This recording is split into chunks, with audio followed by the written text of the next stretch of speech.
तो macro economics start करने से पहले जो है ना वो आपको पहले तो फर्क पता होना चाहिए बिटवीन माइक्रो एंड मैक्रो। मतलब आपने जो पीछे इतना सारा माइक्रो पढ़ा है, तो वहां पर सबसे पहले तो आपको ये चीज से डिफ्रेंशिएट करना है कि जो हमने पीछे माइक्रो इकोनॉमिक्स पढ़ा है और अब जो हम मैक्रो इकोनॉमिक्स पढ़ने लगे हैं, इन दोनों चीजों में फर्क क्या है। तो देखो, सबसे पहले तो आपको यहाँ पर ये पता होना चाहिए कि जब हम मैक्रो इकोनॉमिक्स की बात करते हैं, तो ये जब सबसे पहले तो यहाँ पर आपको ये पता होना चाहिए when we talk about macroeconomics. तो मैक्रो इकोनॉमिक्स बेसिकली होता क्या है? देखो, macroeconomics study of economic activities of the entire economy as a whole. सही है। अब इसका मतलब क्या है, मैं आपको बिल्कुल एग्जैक्टली समझा रहा हूँ। और एक और चीज आपको बेसिकली पता होनी चाहिए कि जो अभी हम पढ़ेंगे ना, वो हम पढ़ रहे हैं स्टडी ऑफ एन इकोनॉमी। सही है। हम यहाँ पर किसी मार्केट की स्टडी या हम किसी इंडिविजुअल की स्टडी नहीं कर रहे हैं, यहाँ पर हम पूरी इकोनॉमी की स्टडी कर रहे हैं। और इकोनॉमी आपको बेसिकली पता होनी चाहिए कि इकोनॉमी क्या होती है। देखो, इकोनॉमी वो जगह होती है जहाँ पर there are all economic activities. सही है। इकोनॉमी वो जगह होती है जहाँ पर there are all economic activities of a country in a given time. सही है। और एक और चीज बस आपको यहाँ पर पता होनी चाहिए कि मैक्रो इकोनॉमिक्स में हम एग्रीगेट वैल्यूज लेते हैं। सही है। अभी जितनी भी मैंने चीजें लिखी ना, मैं इनको सबको एक समरी फॉर्म में बता रहा हूँ। देखो, जब हम माइक्रो इकोनॉमिक्स पढ़ रहे थे तो माइक्रो इकोनॉमिक्स में हम सिर्फ एक पार्ट ऑफ द इकोनॉमी की बात कर रहे थे। अब एक पार्ट ऑफ द इकोनॉमी का मतलब एक स्पेसिफिक इंडस्ट्री की बात कर रहे थे। जैसे फॉर एग्जांपल मैं टेक्सटाइल इंडस्ट्री की बात कर रहा हूँ, मैं किसी स्पेसिफिक मार्केट की बात कर रहा हूँ, मैं पूरी इंटायर इकोनॉमी की बात नहीं कर रहा। मैं जैसे फॉर एग्जांपल जो है वो बात कर रहा हूँ किसी एक पार्ट ऑफ द इकोनॉमी की प्रोडक्शन की, किसी एक पार्ट ऑफ द इकोनॉमी की कंजम्पशन की, किसी एक पार्ट ऑफ द इकोनॉमी की इन्वेस्टमेंट की, किसी एक पार्ट ऑफ द इकोनॉमी की सेविंग की, या किसी एक पार्ट ऑफ द इकोनॉमी की एम्प्लॉयमेंट की। जैसे फॉर एग्जाम्पल मैं कहता हूँ टेक्सटाइल इंडस्ट्री में प्रोडक्शन ज्यादा हो रही है, कंजम्पशन ज्यादा हो रही है, इन्वेस्टमेंट ज्यादा हो रही है, सेविंग ज्यादा हो रही है, एम्प्लॉयमेंट ज्यादा हो रही है।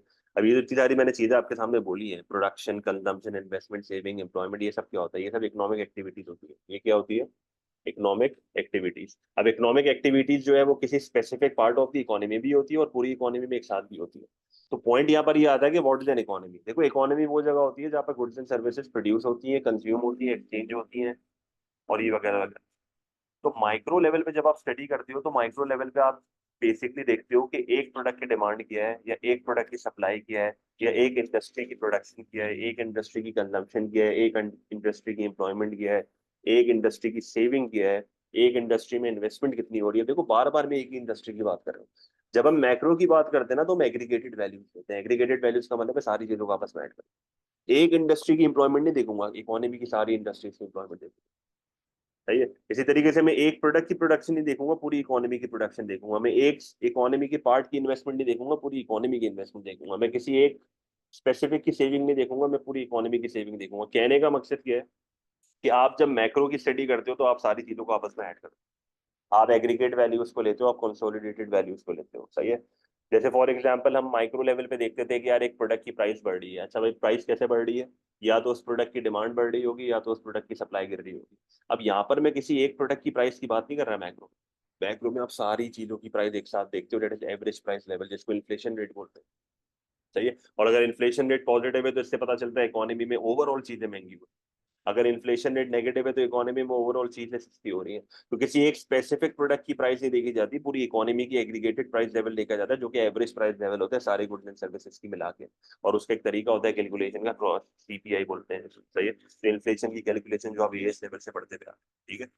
एक और आपको एक स्पेसिफिक चीज में बता दूं, इकोनॉमी है ना, कोई जगह नहीं होती। सही है। अब जैसे पाकिस्तान की इकोनॉमी, कराची की इकोनॉमी। सही है। तो इकोनॉमी वो जगह होती है जहाँ पर स्पेसिफिक एक्टिविटीज हो, इकोनॉमिक एक्टिविटीज हो, consumption, production, saving, investment, employment वगैरह वगैरह, जितनी भी इकोनॉमिक एक्टिविटीज है, अगर वो एक जगह पे हो रही है ना, तो वो इकोनॉमी है। अगर ये सारी एक्टिविटीज एक समंदर के बीच में हो रही है, तो वो भी इकोनॉमी है। सही है। अगर पंजाब की साइड पे ये हो रही है तो पंजाब एक इकोनॉमी है, कराची एक इकोनॉमी। मतलब कराची तो एक ऐसा शहर है जो कि काफी मुल्कों से भी बड़ा है। सही है। तो आप ये तो नहीं बोलोगे ना कि कराची माइक्रो एनालिसिस है। भाई, अगर आप कराची की सारी इंडस्ट्रीज को एक साथ देख रहे हो, कराची की सारी चीजों को एक साथ देख रहे हो, तो ये मैक्रो एनालिसिस है। ठीक है। अच्छा, एक और जो बच्चों के दिमाग में माइंडसेट होता है वो ये होता है कि यार माइक्रो का मतलब छोटा और मैक्रो का मतलब बड़ा, ऐसा नहीं होता बाई स्केल डिफाइंड नहीं है ये। अक्सर ऐसा भी होता है कि माइक्रो पूरी कंट्री के लेवल पे होता है, अगर आप पूरी एक इंडस्ट्री को देखो भाई, अगर मैं एक पूरी कंट्री की एक इंडस्ट्री को देख रहा हूँ तो वो भी तो पूरी कंट्री को देख रहा है माइक्रो। तो माइक्रो और मैक्रो कभी भी स्केल से डिफाइंड नहीं होता। माइक्रो और मैक्रो का फर्क है एग्रीगेशन का। माइक्रो सिर्फ एक इंडस्ट्री को देखता है, मैक्रो सारी इंडस्ट्रीज को देखता है। ठीक है। तो एक इकोनॉमी अगर ग्रो कर रही है तो इकोनॉमी ग्रो करने का मतलब क्या है कि वहां पर इकोनॉमिक एक्टिविटीज बढ़ रही है, वहां पर प्रोडक्शन बढ़ रही है, कंजम्पशन बढ़ रही है, एम्प्लॉयमेंट बढ़ रही है, इन्वेस्टमेंट बढ़ रही है, सेविंग बढ़ रही है वगैरह वगैरह। क्लियर है? तो माइक अच्छा एक और एग्जांपल, जैसे फॉर एग्जाम्पल एक मैं आपसे क्वेश्चन पूछता हूँ। अगर मैं आपको ये कहता हूँ कि पाकिस्तान में मैं आउटपुट देख रहा हूँ एक शुगर मिल का, तो एक शुगर मिल का जो मैं आउटपुट देख रहा हूँ ये माइक्रो एनालिसिस है या मैक्रो एनालिसिस? खाली इतना बता दो। अगर मैं पाकिस्तान के एक शुगर मिल का आउटपुट देखता हूँ तो ये माइक्रो एनालिसिस है या macro analysis? Simple question. Micro या मैक्रो? सबका जवाब सही है। सर ने बोल दिया माइक्रो। अगर मैं पाकिस्तान के सारे शुगर मिल्स का आउटपुट देख रहा हूँ तो ये माइक्रो है या मैक्रो है? अगर मैं पाकिस्तान के सारे शुगर मिल्स का आउटपुट देख रहा हूँ तो ये माइक्रो है या मैक्रो है? एक शुगर मिल का देख रहा हूँ ये तो माइक्रो है, सारे शुगर मिल्स का देख रहा हूँ तो ये माइक्रो है या मैक्रो है? देखो सिर्फ एक ने सही बताया कि सर ये भी माइक्रो है। ये मैक्रो कैसे है? अगर एक शुगर मिल देख रहा हूँ तो ये माइक्रो है, मैं सारे शुगर मिल देख रहा हूँ ये भी तो माइक्रो ही है, क्योंकि मैं देख तो एक ही इंडस्ट्री को रहा हूँ ना। तुम सारे शुगर मिल्स को भले ऐड कर दो, एग्रीगेट तो कर दो, पर है तो शुगर मिल की इंडस्ट्री ना। तो कहने का मकसद क्या है कि अगर एक specific part of the economy के अगर आप फोकस कर रहे हो, चाहे वो एक हो या पांच हो या 10 हो, वो है माइक्रो ही। समझ आ गया? तो माइक्रो और मैक्रो का फर्क ही होता है। माइक्रो में एक पार्ट ऑफ द इकोनॉमी, अगर मैं आपको ये कहता ना कि पाकिस्तान की सारी इंडस्ट्रीज का आउटपुट गया है, तो फिर आप कहते हैं मैक्रो है भाई। तो माइक्रो और मैक्रो में फर्क ही होता है। ठीक है। अब जो एक छोटी सी मैं हमेशा जो स्टार्ट करने से पहले मैं हमेशा जो है ना वो एक और एग्जांपल देता हूँ इसकी। जब हम माइक्रो लेवल में डिमांड पढ़ते थे, सही है, जब हम माइक्रो लेवल पे डिमांड पढ़ते थे और तो हम जो है ना वो क्या लिखते थे कि यार एक मार्केट की डिमांड है, एक इंडिविजुअल की डिमांड है। हम फर्क पढ़ते थे इंडिविजुअल और मार्केट डिमांड का, ये सेवन में आपको याद है। तो हम जब माइक्रो पढ़ते थे तो हम सिर्फ डिमांड लिखते थे, पर जब आप मैक्रो पढ़ते हो ना तो सिर्फ आप डिमांड नहीं लिखते, आप लिखते हो टोटल डिमांड। और टोटल से भी बेहतर वर्ड क्या होता है? Aggregate demand. तो बेसिकली माइक्रो और मैक्रो का जो सबसे सिंपल फर्क है ना वो ये है, माइक्रो में डिमांड देखते हैं, मैक्रो में एग्रीगेट डिमांड। समझ आया? तो what is aggregate demand? Aggregate demand is the total demand. What is aggregate demand? Aggregate demand is the total demand of the economy. सही है? या आप इसको दूसरे लफ्जों में बोल सकते हो कि aggregate demand is the total income of the economy. सही है?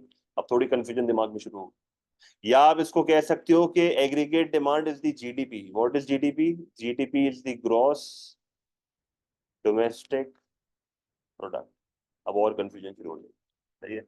अब इन तीनों चीजों का लिंक है, लिंक ये है कि ये सारी चीजों का मतलब सेम है। सही है? लिंक क्या है कि ये सारी चीजों जो मैंने आपके सामने लिखी है ना, ये सारी चीजों का मतलब सेम है। आप ये कैसे सेम है, आप जरा गौर से सुनो। सबसे पहले तो ये समझ लो ग्रॉस डोमेस्टिक प्रोडक्ट क्या होता है। ग्रॉस का मतलब क्या होता है? टोटल। डोमेस्टिक का मतलब क्या होता है कि एक कंट्री की बात कर रहा हूँ, जरूरी नहीं है। सही है? पर नॉर्मली एक कंट्री होती है। सही है? और आउटपुट का मतलब, प्रोडक्ट का मतलब क्या है? प्रोडक्ट का मतलब होता है आउटपुट। तो what is gross domestic product? Gross domestic product एक कंट्री का आउटपुट है। What is gross domestic product? Gross domestic product एक कंट्री का आउटपुट है। अक्सर लोग इसको बोलते हैं it is the total of total. It is the total of total.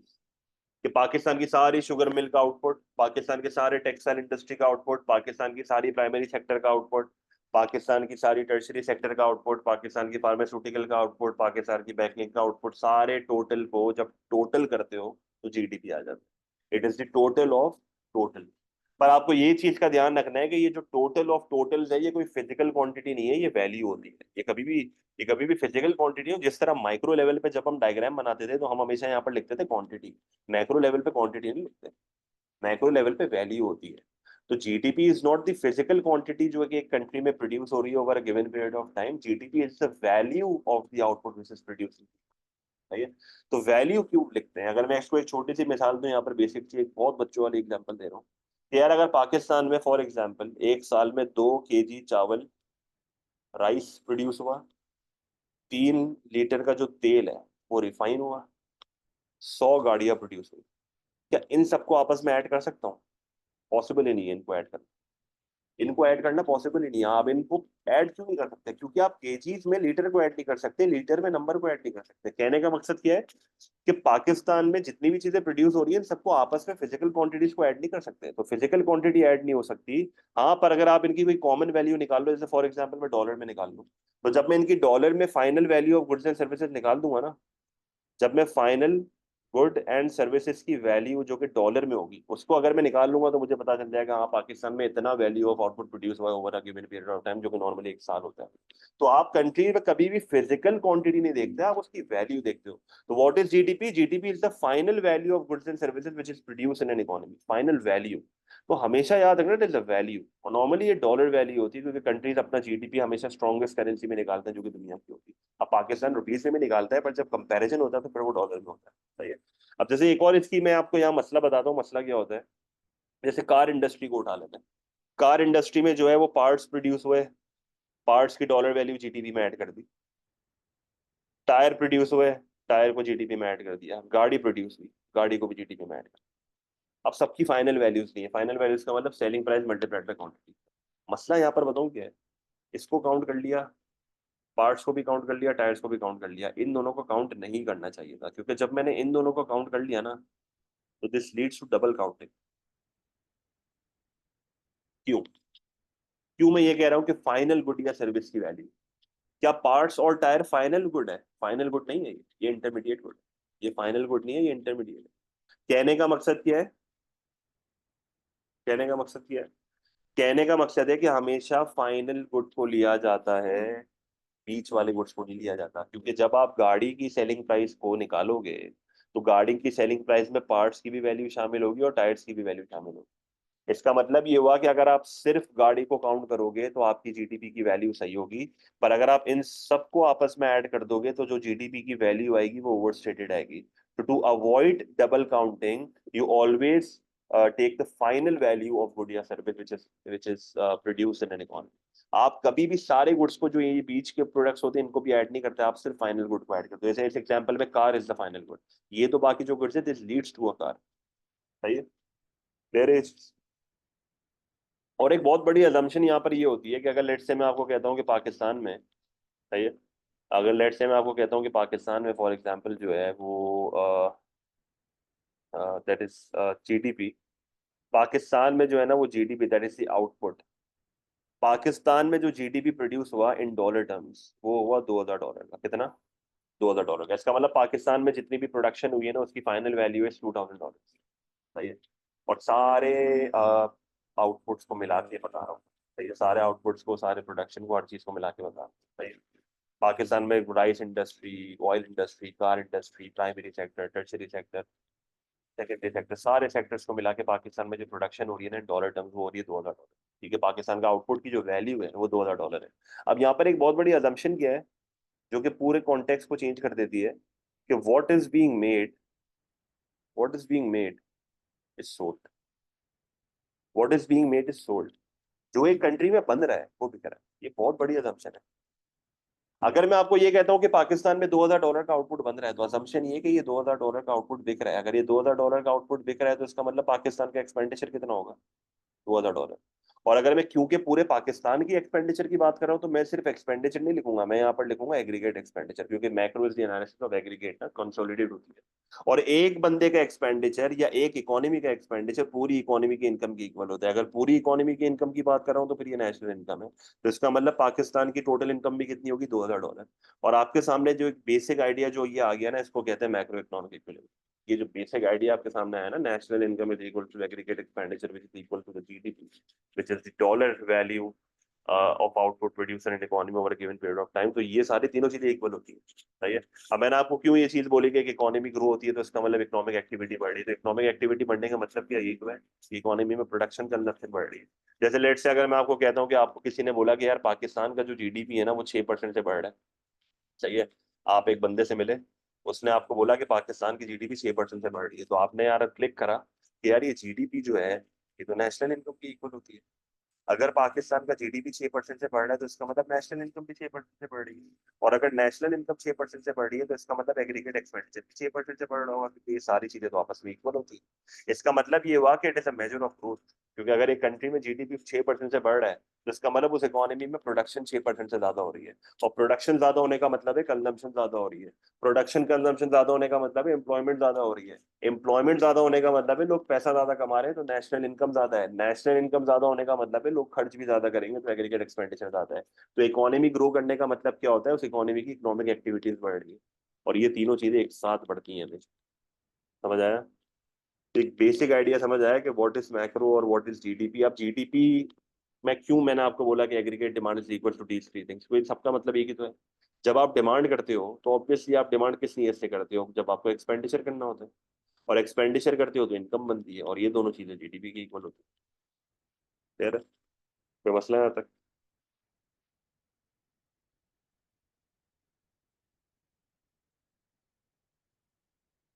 तो माइक्रो एंड मैक्रो का डिफरेंस।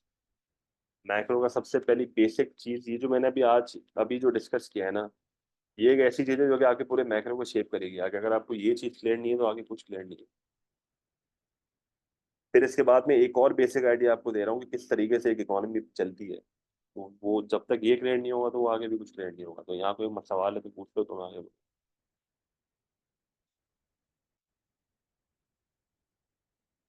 बताइए। अच्छा। अब अब जो मैं आपको चीज बता रहा हूँ ना, वो मैं बेसिकली अब आपको बता रहा हूँ सर्कुलर फ्लो।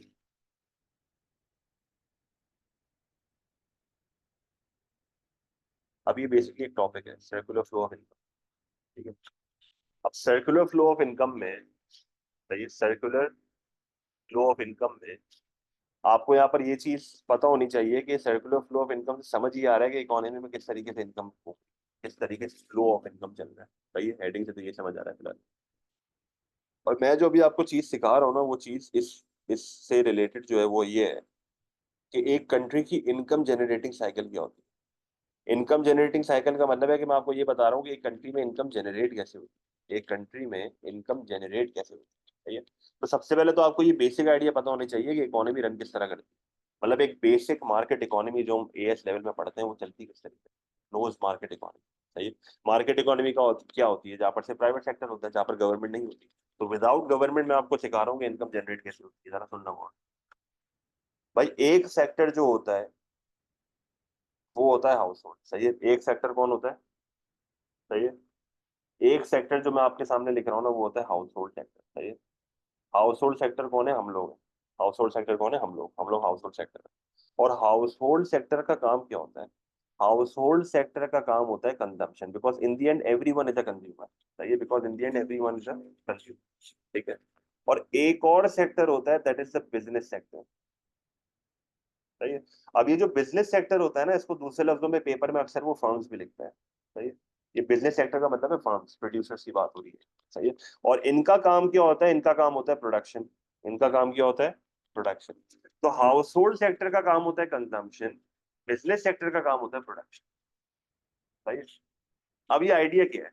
देखो, इन दोनों का इंटरेक्शन दो मार्केट्स में होता है। हाउस होल्ड सेक्टर का जो कि कंजम्पशन करते हैं और बिजनेस सेक्टर का जो कि प्रोडक्शन करते हैं, इन दोनों का इंटरेक्शन दो मार्केट्स में होता है। और वो दो मार्केट्स कौन सी होती है? पहली मार्केट जो होती है वो होती है गुड्स मार्केट।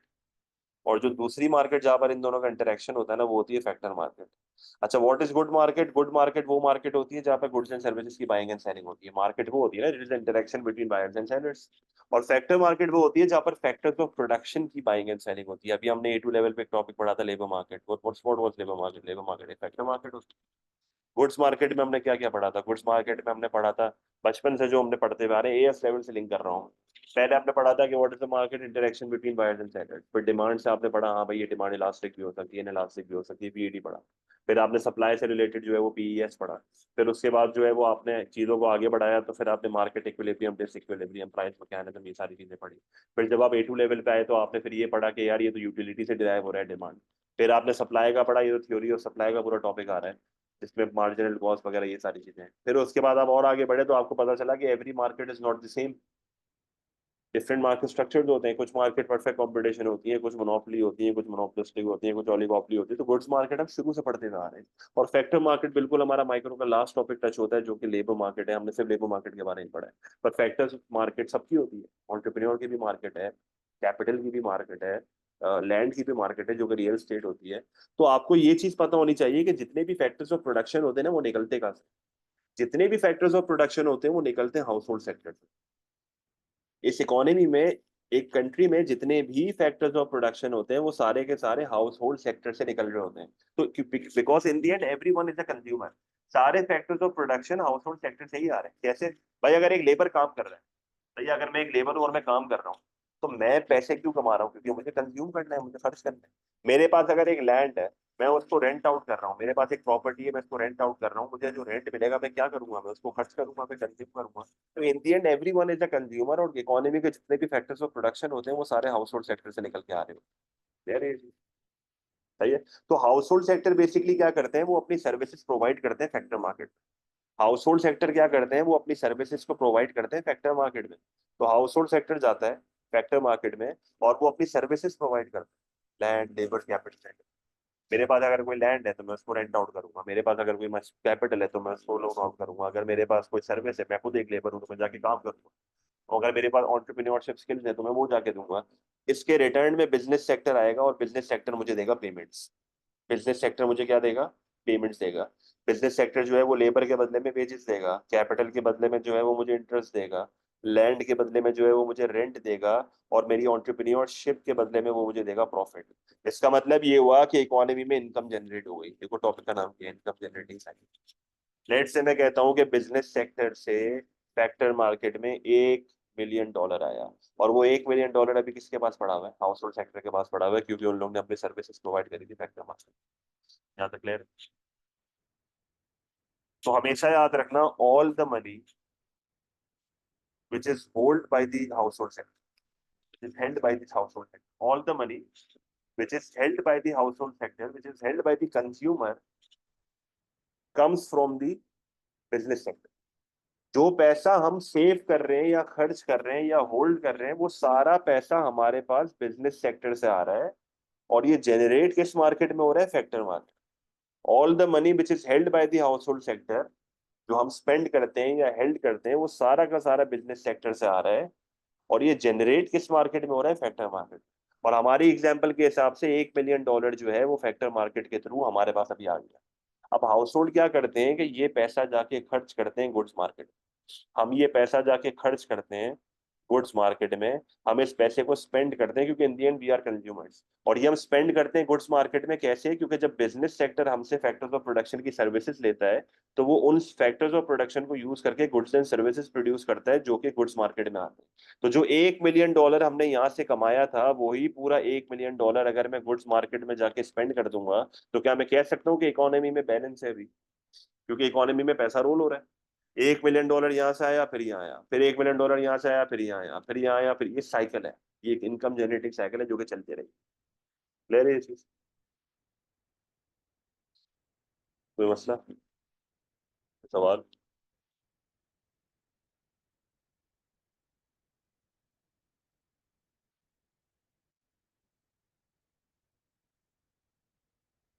अच्छा, अब इकोनॉमी में जो है वो कुछ होती है लीकेजेस और कुछ होती है इंजेक्शन। अब लीकेजेस और इंजेक्शन का मतलब क्या है? अब जरा गौर से सुनना आप क्या बोल रहा हूँ। सही है। अगर मैं आपके सामने एक वर्ड यहाँ पर लिखता हूँ, मैं सारा बेसिक आइडिया भी आपको यहाँ पर दे रहा हूँ। अगर मैं यहाँ पर लिखता हूँ लीकेज, लीकेज को दूसरे लफ्जों में विड्रॉल भी बोला जाता है। सही है। तो व्हाट इज लीकेज आपकी नजर में? लीकेज का मतलब, लीकेज का मतलब होता है कि इनकम जनरेटिंग साइकिल में से पैसा बाहर आ रहा है। लीकेज का मतलब ये नहीं होता कि पैसा इकोनॉमी से बाहर जा रहा है। लीकेज का मतलब होता है पैसा इनकम जनरेटिंग साइकिल में से बाहर आ रहा है। अक्सर बच्चे ये समझते हैं कि लीकेज या विड्रॉल का मतलब होता है कि पैसा इकोनॉमी से ही बाहर जा रहा है। भाई इकोनॉमी से बाहर नहीं जा रहा है, इनकम जनरेटिंग साइकिल में से अगर पैसा बाहर आ रहा है तो वो लीकेज है या विड्रॉल है। तो बेसिकली कॉन्सेप्ट यहाँ पर ये है कि अगर ये पूरा $1 मिलियन जो कि फैक्टर मार्केट में जनरेट हुआ है, अगर ये पूरा का पूरा $1 मिलियन जाके गुड्स मार्केट में स्पेंड हो जाता है तो फिर तो मैं बोलूंगा कि हाँ भाई इकोनॉमी बैलेंस में, पूरा इकोनॉमी की साइकिल सही से चल। पर अगर $1 मिलियन पूरा जाके गुड्स मार्केट में स्पेंड नहीं होता और इसमें से $0.1 मिलियन जो है वो सेव हो जाता है, तो इट इज अ लीकेज। क्योंकि जो पैसा इस साइकिल में खर्च होना चाहिए था गुड्स मार्केट में, वो नहीं हो रहा, क्योंकि साइकिल अब छोटी हो गई। क्योंकि आप इस चीज को समझो ना कि $1 मिलियन बिजनेस सेक्टर से निकल के फैक्टर मार्केट में आया, पर ये पूरा $1 मिलियन गुड्स मार्केट में नहीं आया। इसका मतलब बिजनेस सेक्टर की इनकम कम हो गई ना, तो इनकम जनरेटिंग साइकिल की कम हो गई। इसका मतलब $0.1 मिलियन जो कि स्पेंड होना चाहिए था गुड्स मार्केट में, वो उल्टा सेव हो। अब हो सकता है कि ये पैसा जो सेव हुआ है वो घूम फिर के वापस इकोनॉमी के अंदर आ जाए in the form of injection. तो इंजेक्शन का मतलब क्या है कि जब इकोनॉमी में इनकम जनरेटिंग साइकिल के अंदर पैसा आ रहा है, तो injection can be in the form of investment. अब आप देखो एक तरह से ये एक और जो है वो मार्केट डेवलप नहीं होगी, that is the financial market, banks वगैरह। बैंक्स में आप पैसा सेव करते हो, फिर बैंक हमारा पैसा किसी और को लोन आउट कर देती है, और वही पैसा फिर घूम फिर के in the form of investment वापस इनकम जनरेटिंग साइकिल में आता है। तो अगर मैं आपको ये बोलूं कि saving is $0.1 million and investment is $0.1 million, तो अभी भी तो मेरा इकोनॉमी बैलेंस में है, अभी भी तो मेरा मैक्रो इकोनॉमिक इक्विलिब्रियम चल रहा है। दे रही थी कोई मसला, दे रहे तो सवाल।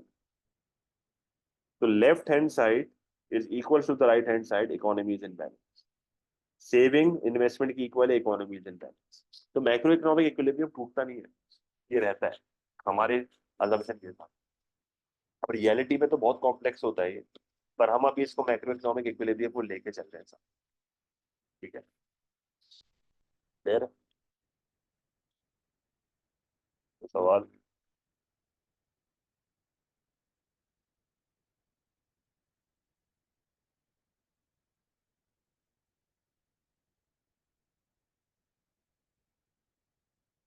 अच्छा उसके बाद अगर फॉर एग्जाम्पल अगर हम इस इकोनॉमी को और स्पेंड करने की करते एक्सपेंड करने की करते हैं, तो फिर इसमें अभी फिलहाल जो आपके सामने है ना, ये एक क्लोज्ड मार्केट इकोनॉमी, ये क्या है? ये क्लोज्ड मार्केट इकोनॉमी है जहाँ पर देयर इज नो गवर्नमेंट, यहाँ पर सिर्फ कंज्यूमर एंड प्रोड्यूसर। अगर मैं इसमें गवर्नमेंट को ऐड कर दूंगा तो ये क्लोज मिक्स्ड इकोनॉमी होगी, क्योंकि यहाँ पर गवर्नमेंट भी आ गई। अब क्लोज्ड में का वर्ड मैं क्यों यूज कर रहा हूँ? What is the difference between a close economy and an open economy? आपकी नजर में क्लोज इकोनॉमी और ओपन इकोनॉमी में फर्क क्या है? देखो मार्केट इकोनॉमी और मिक्स्ड इकोनॉमी का फर्क तो सबको पता है। मार्केट इकोनॉमी प्राइवेट सेक्टर है, मिक्स्ड इकोनॉमी का मतलब है प्राइवेट और पब्लिक, तो गवर्नमेंट भी आ गई। ओपन और क्लोज इकोनॉमी का फर्क क्या है? What is the difference between open and close economy? बिल्कुल। तो ओपन इकोनॉमी वो इकोनॉमी होती है जहाँ पर ट्रेड होती है, और क्लोज इकोनॉमी वो इकोनॉमी होती है जहाँ पर ट्रेड नहीं होती। सही है, बिल्कुल। तो क्लोज इकोनॉमी वो है जहाँ पर ट्रेड नहीं होती, ओपन इकोनॉमी वो है जहाँ पर ट्रेड होती है। क्लोज मार्केट इकोनॉमी वो है जहाँ पर ट्रेड नहीं है और सिर्फ कंज्यूमर्स एंड प्रोड्यूसर्स है। क्लोज मिक्स इकोनॉमी वो है जहाँ पर ट्रेड नहीं है, सिर्फ गवर्नमेंट और प्राइवेट सेक्टर है। ओपन इकोनॉमी वो होती है जहाँ पर जो है वो ट्रेड भी आ जाता है। सही है।